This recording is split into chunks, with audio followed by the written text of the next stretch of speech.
Hello and welcome to Brookdale's Writer Series. My name is Dr. Michael Broek from the English department here at Brookdale, and I'm here today with poet John Hoppenthaler. Thank you very much for being here today. John's going to be reading here at Brookdale tonight, and today though John has had some questions about your process and your background and your books, Lives of Water and Anticipate the Coming Reservoir. First I wanted to know though, you have a community college background to a degree. You attended a community college. We're here at a community college today that has a creative writing program. But now you're a professor of creative writing at Eastern Carolina University.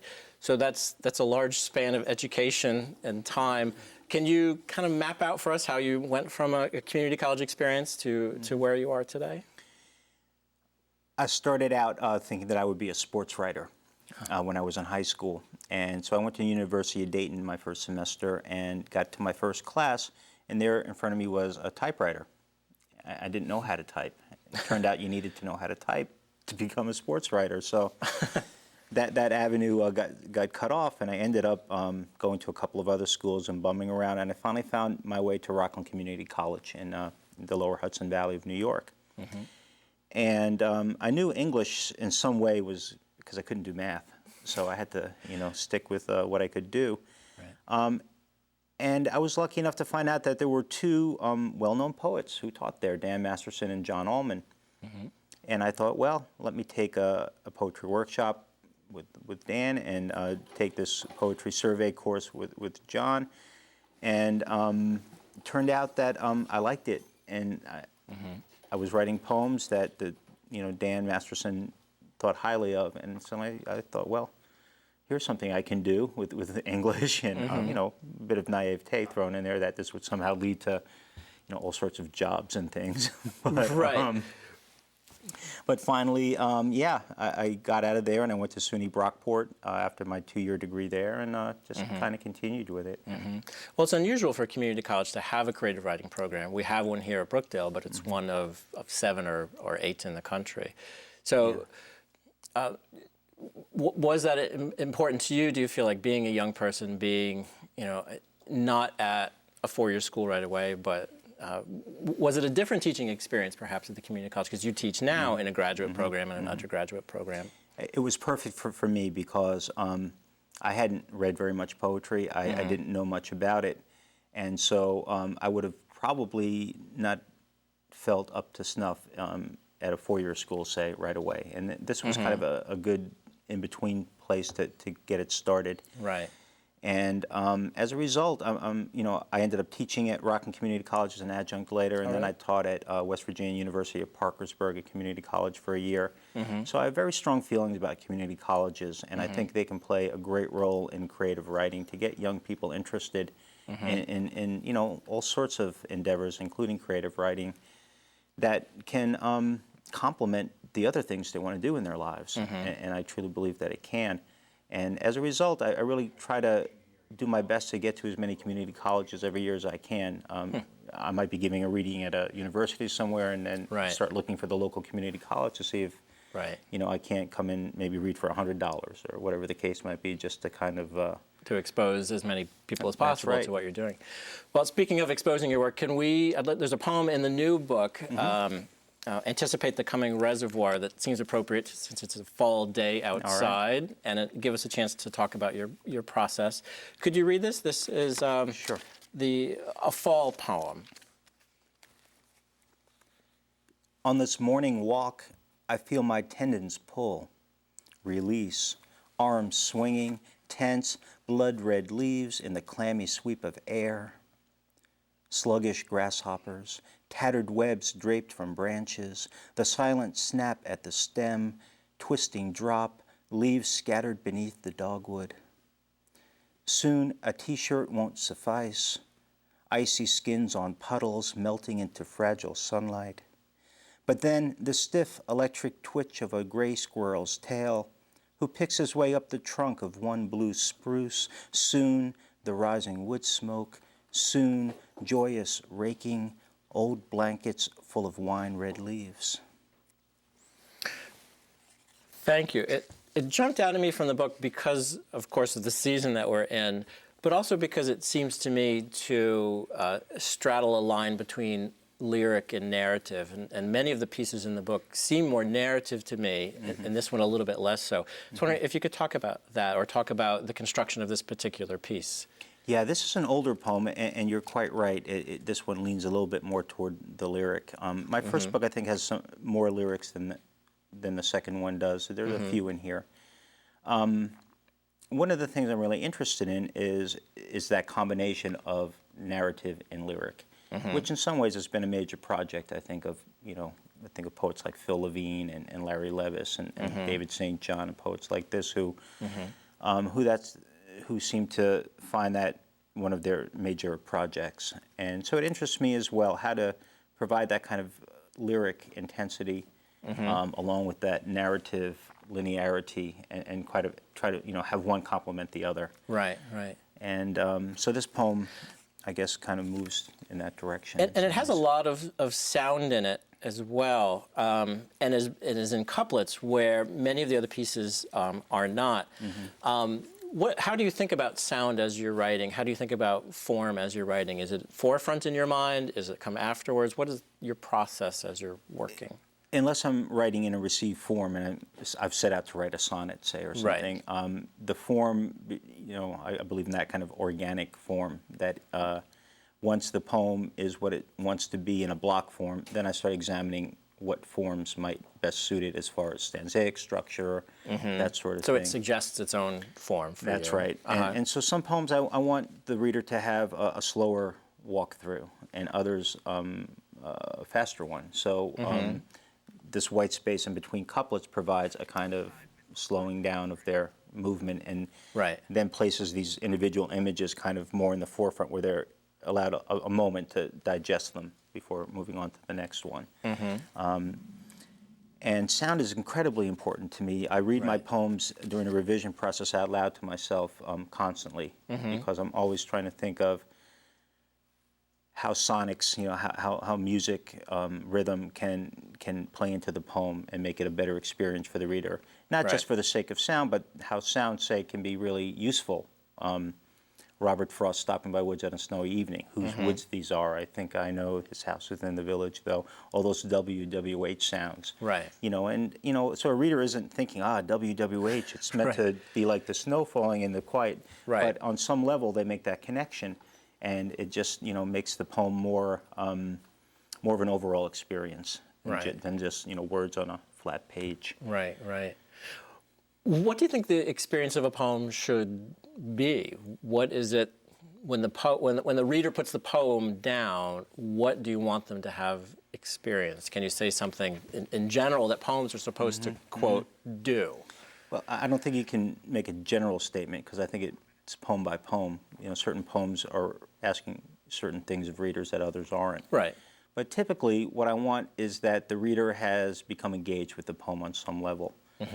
And finds in that poem some space that they can enter and make the poem theirs.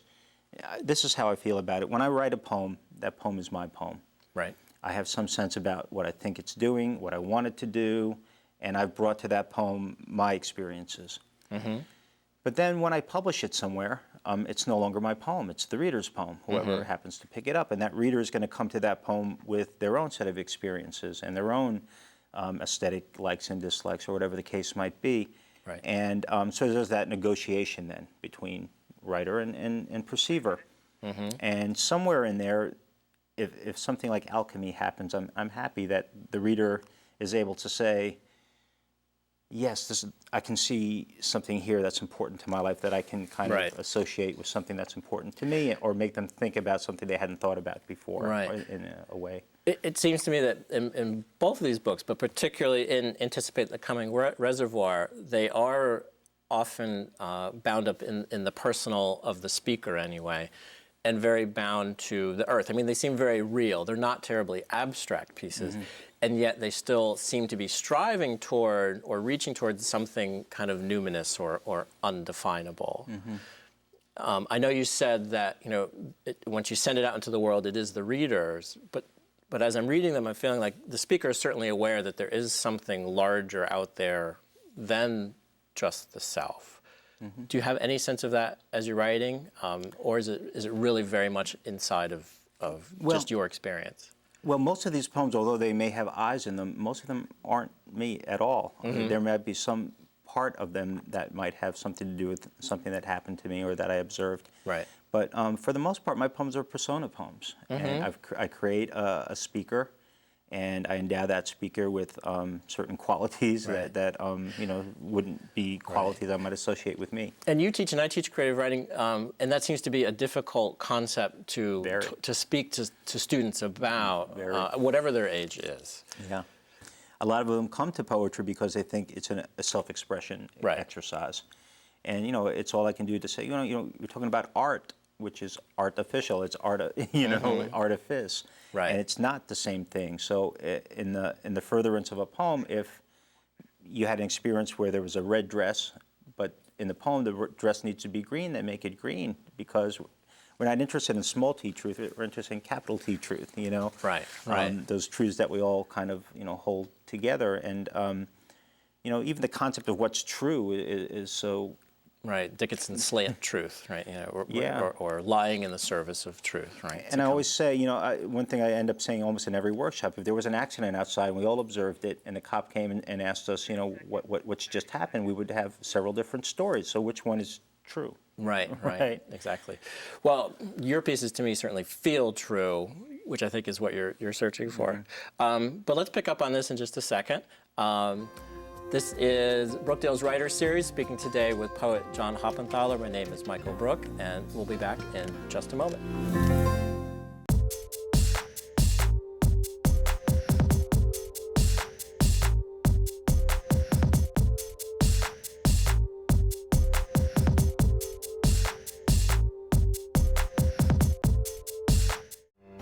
When you fill someone's life with hope, you wind up adding a little more to your own.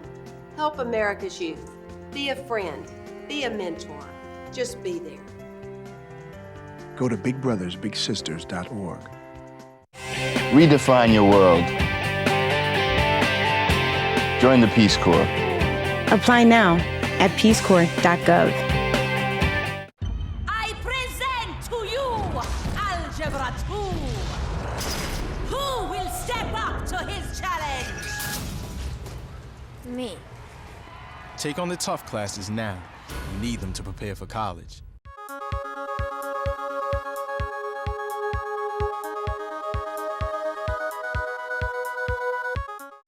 Hello and welcome back. I'm Michael Brook, speaking today with poet John Hoppenthaler. We were talking about truth and how you make your own poems, but you have two different books now, separated by several years. I was speaking to a poet this weekend about generative space, or the space that you are in as you're creating a book, creating a manuscript. What's going on for you, and what you're trying to do then in a particular project. Do these two books have different generative spaces? Are they different creatures to you, or do they feel like a continuation of the same? In some ways they're a continuation of the same, but they do seem quite different in other ways. The first book is, like many first books, the project of a number of years, a lot of creative writing workshops with various teachers, different ideas about aesthetics, and so in some ways it's a hodgepodge of different sorts of poems written over a long period of time. I was lucky enough to find that there was a unifying metaphorical thing going on with water. And every poem in the book has water in some fashion, except for one poem that's set in a desert. So that worked, and I was able to make it cohere in some sense. The second book has a more specific thing going on, and I didn't realize it was going to be a project right off. It was maybe halfway done when I realized it. As I said, I'm from the lower Hudson Valley of New York, is where I grew up. And when we first moved there, I was 5, and it was the country. It was, you know, trout in the streams and apple orchards and cornfields and you name it. But now it's the heart of suburbia. And so some years ago, not too long ago, I had a very interesting job, and for 9 years I was Toni Morrison's personal assistant. And I worked out of her home in New York on the Hudson River. And So during this second book was written largely during that space. And I spent a lot of time, at various times sitting on her dock, looking at the Hudson roll by and driving through my old haunts and seeing that they had changed in so many ways and reflecting on that. And so many of the poems come out of that. And Right. There's a lot of natural imagery in the new book. And so that there's a conflict. There's a tension of the book is, Okay. It's not, you can't go home again. You can't go home again expected to be the same place. Right, right. And so that's largely what makes the second book cohere. I think it's largely a book of the contemporary suburbs and somebody who's lived there from pre-suburban times and trying to come to terms with what's become of the place, really. Right, all the changes that have occurred. Yeah. You've also spent a great deal of time as an editor, both of print journals, Kestrel, and now you're an online editor for the name of the press? Connotation Press and Online Artifact. An Online Artifact. That's an interesting title. Maybe you could explain that title a little bit. But you've also edited anthologies. I believe you're working on an anthology right now. Is that correct? A book of essays on Jean Valentine's work Okay. has been recently taken that I co-edited with Kazim Ali. Wonderful. So how do all these projects, how have they affected, impeded, helped your create, the actual writing of the poems too? I think it's been incredibly helpful. And I remember David St. John some years ago speaking somewhere where maybe it was just having drinks somewhere. And he mentioned that as a younger poet, it was really helpful to him to have been an editor. And he edited, I forget where. But what he could see was what people were writing in the current moment, Right. what he thought was good, what he thought was bad, and really get a good sense of what was going on, right in the moment. And I found that to be the case too. As you see poems come across your desk, you start seeing things that you see over and over again that just make you crazy. And you see other things that... Same kind of subject matter being repeated, or same subject form, matter or... it could be, or it could just be lax writing more than anything, not giving any consideration to the line, and just kind of arbitrarily chopping prose into lines, this sort of thing. Poems that are so flat that they have no music at all, that, tell way more than they ought to and show very little. These sorts, basic things, but you just see them over and over again in poorly constructed sentences and, bad syntax, the whole bit. And so, but you also start seeing stuff that interests you that looks new and fresh to you, and you start thinking, well, how can this kind of gesture maybe help some of my poems? How can I maybe include that sort of aesthetic move in some of my own poems? And thereby keep your own poems moving forward in some way. So it teaches you to an extent. That's right. As well. Interesting. And of course, it helped me meet a lot of people along the way, other Sure. poets who, some of whom I've developed relationships with, Right. In various ways. So. Right. Well, I want to make sure we have time to read another piece too. I would like to go back to Lives of Water here, and ask you to read the poem "The Girl Next Door," which you said you don't have a chance to read too often. Yeah, no, it's not a poem I read a lot, and it's a bit of a strange poem. Okay, "The Girl Next Door." You washed your brown hair with conditioner and shampoo from 2 little plastic bottles at the downtown Hilton. It smelled like orange creamsicles I'd buy from the Mr. Softy truck, ringing its way into our neighborhood on summer days when I was 9, when you suddenly arrived to order a vanilla sugar cone with sprinkles. I'd seen them take up the for sale sign, but the moving van appeared, I guess, and disappeared somehow like years since then. We know this poem could easily dissolve into that self-conscious male romanticism we've all learned to distrust. Maybe it already has. But even now the impulse blossoms, and why not? As 2 young lovers wonder together at starfish on the sand. Such joy, almost too much to bear. But your hair. What perhaps saves me here if it does is this. It's 7 hours after our 15th high school reunion. It's one last kiss before we never meet again, or maybe we do in 5 years for number 20, but just look. Everything will change again. Not starfish, but a fiddler crab who sidles away into the ocean. Your hair smells of lilacs at the Radisson. It's cherry, lemon, and raspberry. A bomb pop melting down the wooden stick into my greedy, sticky hands. Thank you. This jumped out at me for several reasons. One, the nostalgic aspect of it, the Mr. Softy, and but because it flirts with sentimentality, and it knows it does. It pulls back from itself a couple of times. Mm-hmm. There's a self-consciousness to the poem that I intended to be there. Right, and that's very evident. And it seems that, to me, a lot of writers, a lot of students in particular, are very interested in that big gesture, that big sense of emotion, whereas this is very careful about how it's parsing out its feelings. And I wonder if you could speak about that. To what degree can you achieve a grand emotion in a poem, and to what degree do you have to self-edit somehow? Very specifically in this one, I mean, there's a real self-conscious thing going on here with that. Right. And that partly stems from the fact that I knew this book had a lot of relationship poems in it. And a lot of them push that envelope of sentimentality. And Richard Hugo would say, if you're not pushing that envelope of sentimentality, you're not in the right ballpark. But the fact is, the secret is to not go over it. Yet some of these poems really do push that envelope in certain ways. And so I was afraid that reviewers would get a hold of this book and start, making these assumptions. So I thought I would sneak in some sort of statement into one of the poems and see if that helped, and it didn't. The Philadelphia Inquirer reviewed this book, and sure enough, he assumed the I was me and not personae. And he also, had something to say about, his many girlfriends and all these poems. And, I was just hoping it's not that. It's just these relationships that, people have. And, these are just individual stories is what they amount to. So, so that's why I had that poem in there. And there's a certain kind of nostalgia